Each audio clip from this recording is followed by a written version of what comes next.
I think businesses make two very big mistakes when it comes to marketing, and the first is kind of the communication gap.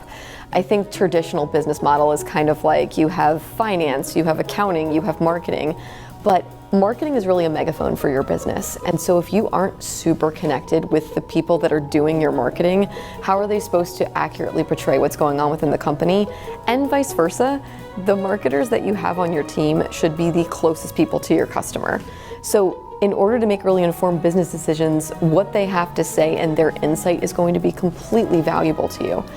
And on the flip side of that, I think the one other thing I see very commonly is kind of this hub and spoke model of marketing that's been set up with a lot of companies where you're a business, you hire a social media agency, you hire an ad agency, you hire influencers, etc., but no one is talking to each other, right? So the right hand doesn't know what the left hand is doing. And that's actually why I created a CMO service, to be able to be the person that weaves everything together and gets everything really aligned and integrated moving forward.